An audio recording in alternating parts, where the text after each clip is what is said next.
Hi friends, 3 ಸೊಪ್ಪುಗಳ ಪಲ್ಯ ಯಾವ ರೀತಿ ಮಾಡೋದು ಅಂತೇಳಿ ತೋರಿಸಿಕೊಡ್ತಾ ಇದ್ದೇನೆ. ಅನ್ನಕ್ಕೆ, ಗಂಜಿಗೂ ಅಲ್ಲದೆ ರೊಟ್ಟಿಯೂ ಕೂಡ ಹೇಳಿ ಮಾಡಿಸಿದ ಪಲ್ಯ ಇದು. ಬನ್ನಿ ತಯಾರು ಮಾಡೋಣ. ನುಗ್ಗೆ ಸೊಪ್ಪು ನೋಡಿ ಯಾವ ರೀತಿ ಕ್ಲೀನ್ ಮಾಡೋದು ಅಂತೇಳಿ.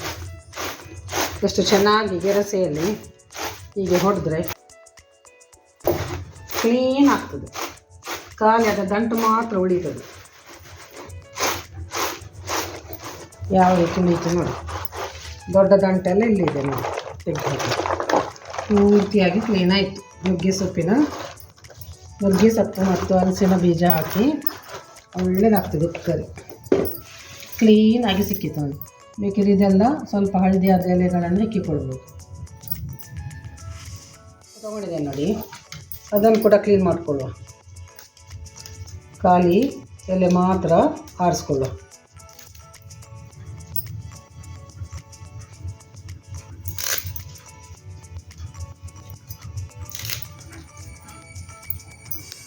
ನೋಡಿ, ಸಣ್ಣ ಸಣ್ಣದಾಗಿ ಕಟ್ ಮಾಡಿಕೊಂಡೆ ಇದನ್ನು.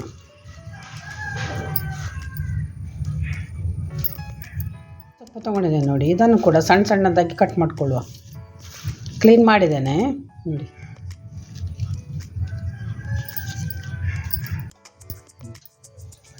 ಹಲಸಿನ ಬೀಜ ತೊಗೊಂಡಿದ್ದೇನೆ ನೋಡಿ. ಬುದ್ಧಿ ಅದರ ಸಿಪ್ಪೆ ತೆಗೆಯುವ.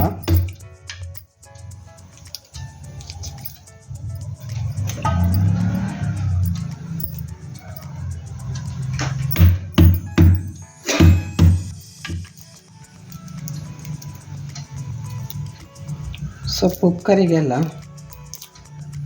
ಪಲ್ಯಕ್ಕೆಲ್ಲ ಒಳ್ಳೆಯದಾಗ್ತದೆ. 4 ಹಲಸಿನ ಬೀಜ ಹಾಕಿದರೆ ಆಯಿತು. ಸ್ಟೋರ್ ಮಾಡಿಟ್ಟಿದ್ದೇವಲ್ಲ, ಅದರಿಂದ ತೆಗೆದು ಹಾಕೋದು. ಇನ್ನೊಂದು 5, 6, 7, 8 ತಿಂಗಳು ಕೂಡ ಯೂಸ್ ಮಾಡ್ಕೊಳ್ಬೋದು.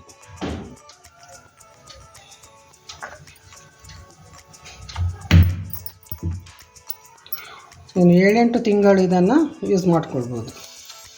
ಸ್ಟೋರ್ ಮಾಡಿ ಇಟ್ಕೊಂಡಿದ್ದೇನೆ ನಾನು.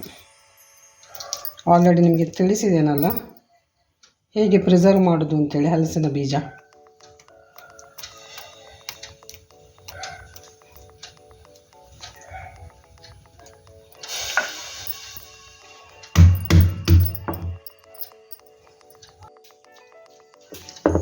ಒಂದು ನೀರು ಹಾಕಿ ತೊಳೆದೆ ನೋಡಿ. ಇನ್ನೊಂದು ನೀರು ಹಾಕಿದ್ದೇನೆ.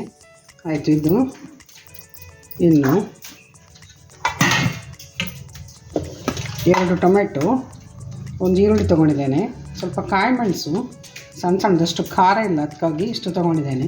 ಅಥವಾ ಒಣಮೆಣಸು ಕೂಡ ಹಾಕ್ಕೊಳ್ಬೋದು, ಒಳ್ಳೆಯದಾಗ್ತದೆ. ಇದನ್ನು ಕಟ್ ಮಾಡಿಕೊಳ್ಳು. ಇಲ್ಲಿ ಒಗ್ಗರಣೆ ಇಡ್ತಾ ಇಲ್ಲ ನಾನು, ಹಾಗೆ ಹಾಕ್ತಾ ಇದ್ದೇನೆ. ಸ್ವಲ್ಪ ನೀರು ಹಾಕ್ಕೊಂಡೆ ನೋಡಿ. ಈರುಳ್ಳಿ, ಕಾಯಿ ಮೆಣಸು. ಕುಕ್ಕರಲ್ಲಿ ಕೂಡ ಮಾಡ್ಕೊಳ್ಬೋದು ನೀವು ಇದೇ ರೀತಿ. ಎಲ್ಲವನ್ನು ಒಟ್ಟಿಗೆ ಹಾಕ್ಕೊಂಡು ಸೊಪ್ಪು ಎಲ್ಲ ಒಂದೇ ರೀತಿ ಹಾಕ್ಕೊಂಡು ಬೇಯಿಸಿಡು. 3 ವಿಸಿಲ್ ತೆಗಿಬೇಕು ಕುಕ್ಕರಲ್ಲಿ ಕೂಡ. ನಾನಿಲ್ಲಿ ಬಾಣಲೆಯಲ್ಲಿ ಕಡಾಯಲ್ಲಿ ಮಾಡ್ತಾ ಇದ್ದೇನೆ. ಸೊಪ್ಪು ಹಾಕ್ಕೊಳ್ಳುವ.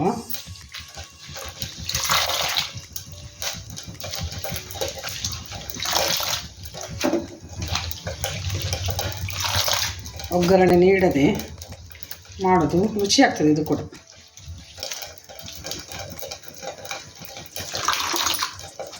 ಪೂರ್ತಿಯಾಗಿ ಹಾಕ್ಕೊಳ್ಳುವ. ಹಲಸಿನ ಬೀಜ ಹಾಕ್ತಾ ಇದ್ದೇನೆ ನೋಡಿ. ಇನ್ನು ಮುಚ್ಚಿ ಬಿಡುವ.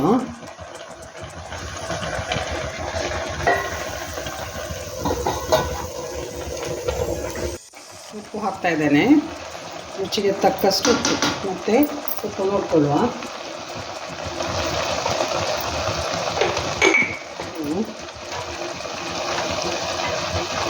ಬೆಳ್ಳುಳ್ಳಿ ಆಗ ಹಾಕಲಿಲ್ಲ. ಬೆಳ್ಳುಳ್ಳಿ ತೊಗೊಂಡಿದ್ದೇನೆ ನೋಡಿ, ಅದನ್ನು ಹಾಕ್ತಾ ಇದ್ದೇನೆ. ಅದರ ಮೇಲೆ ತೆಂಗಿನ ತುರಿ ಹಾಕಿ ಮುಚ್ಚಿಬಿಡುವ ಸ್ವಲ್ಪ ಹೊತ್ತು. ಒಳ್ಳೆ ಪರಿಮಳ ಬರ್ತದೆ. ಒಗ್ಗರಣೆ ಹಾಕೋದಂತಲೂ ಈ ರೀತಿಯಾಗಿ ಮಾಡಿದರೆ ತುಂಬ ಟೇಸ್ಟಿ ಕೂಡ ಇರುತ್ತೆ. ಆರೋಗ್ಯಕ್ಕೂ ಒಳ್ಳೆಯದು. ಈ ರೀತಿ ದಮ್ ಕೊಡೋದಕ್ಕೆ ಪೂರ್ತಿಯಾಗಿ ಇದರಲ್ಲಿ ಬೇಗ ಮುಚ್ಚಿಬಿಡುವ. ಹೀಗೆ ಇನ್ನೊಂದು 5 ನಿಮಿಷ ಆದಮೇಲೆ ತೆಗೆಯುವ.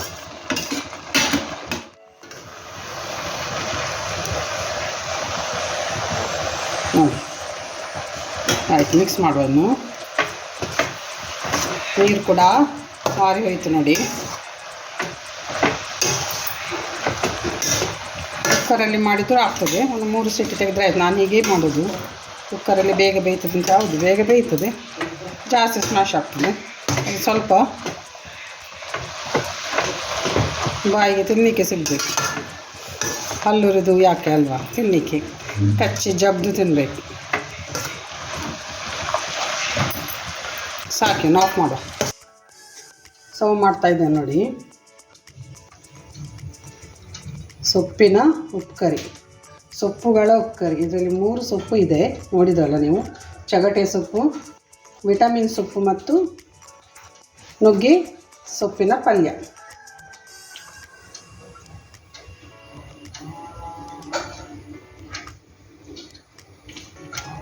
ಒಗ್ಗರಣೆ ಹಾಕದೆ ಇಲ್ಲಿ ಮಾಡಿದ್ದೇವೆ ನೋಡಿ. ತುಂಬ ಚೆನ್ನಾಗಿದೆ, ಹೆಲ್ದಿಯಾಗಿದೆ. ಚಗಟೆ ಸೊಪ್ಪು ನಿಮಗೆ ಗೊತ್ತೇ ಇದೆ, ತುಂಬ ಕೂಲ್ ಇದು ಚಗಟೆ ಸೊಪ್ಪು. ಅಲ್ಲದೆ ಅದರಲ್ಲಿ ಕಬ್ಬಿಣ ಅಂಶ ಕೂಡ ಇದೆ. ಅನಿಮಿಯಾ ನಮ್ಮನ್ನು ಏನು ಮಾಡ್ತದೆ, ತಡೆಗಟ್ತದೆ, ಅನಿಮಿಯಾ ಆಗದ ಹಾಗೆ. ತುಂಬ ತಂಪಾಗಿದೆ. ಅಲ್ಲದೆ ನ್ಯಾಚುರಲ್ ಆಗಿ ಸಿಗುವಂಥದ್ದು. ನಮ್ಮ ಬಾಡಿಗೆ ಬೇಕಾದ ಎಲ್ಲ ಏನಿದೆ, ವಿಟಮಿನ್ ಆಗಿರಲಿ ಏನಾಗಿರಲಿ ಅದೆಲ್ಲ ಇದೆ. ಅಲ್ಲದೆ ವಿಟಮಿನ್ ಸೊಪ್ಪಲ್ಲಿ ನೋಡಿ, ವಿಟಮಿನ್ ಎ ಇದೆ, ಸಿ ಇದೆ, ಅಯನ್ ಇದೆ, ಕ್ಯಾಲ್ಸಿಯಂ, ಆ್ಯಂಟಿ ಆಕ್ಸಿಡೆಂಟ್ಸ್ ಇದೆ. ಇಮ್ಯುನಿಟಿ ಪವರನ್ನು ಹೆಚ್ಚು ಮಾಡ್ತದೆ. ಸ್ಕಿನ್ ಮತ್ತು ಐ ಹೆಲ್ತಿಗೂ ಒಳ್ಳೆಯದು. ಅಲ್ಲದೆ ಡೈಜೆಷನ್ ಕೂಡ ಚೆನ್ನಾಗಿ ಆಗ್ತದೆ.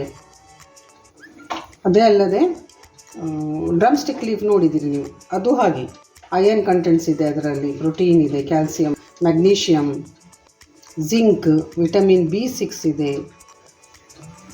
ಪ್ರತಿಯೊಂದಕ್ಕೂ ಒಳ್ಳೆಯದಿದು. ಯಾವುದು ಹಾರ್ಟ್ ಹೆಲ್ತಿಗೆ, ನಮ್ಮದು ಎಲ್ಲದಕ್ಕೂ ಒಳ್ಳೆಯದು. ಕೊಲೆಸ್ಟ್ರಾಲನ್ನು ಕಡಿಮೆ ಮಾಡ್ತದೆ ಡ್ರಮ್ ಸ್ಟಿಕ್ ಲೀಫ್. ಹೆಚ್ಚಾಗಿ ಇದರಲ್ಲಿ ಅಯನ್ ಅಂಶ ಇರೋದ್ರಿಂದ ಇದನ್ನು ಗರ್ಭಿಣಿಗೆ ಕೂಡ ಕೊಡ್ತಾರೆ. ನೋಡಿದ್ರಲ್ಲಿ ಯಾವ ರೀತಿ ಮಾಡೋದು ಅಂತೇಳಿ. ನಾವು ಒಗ್ಗರಣೆ ಹಾಕದೆ ಮಾಡಿದ್ದೇವೆ, ತುಂಬ ಟೇಸ್ಟಿಯಾಗಿದೆ. ನೀವು ತಯಾರು ಮಾಡಿ.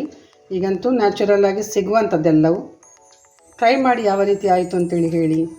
ಕಮೆಂಟ್ ಬಾಕ್ಸಲ್ಲಿ ಕಮೆಂಟ್ ಮಾಡಿ. ನಾಳೆ ಇನ್ನೊಂದು ಹೊಸ ವೀಡಿಯೋದೊಂದಿಗೆ ನಿಮ್ಮ ಮುಂದೆ ಬರ್ತಾ ಇದ್ದೇನೆ. ಅಲ್ಲಿವರೆಗೆ ಕಾಯ್ತಾ ಇರಿ. ಬಾಯ್ ಬಾಯ್.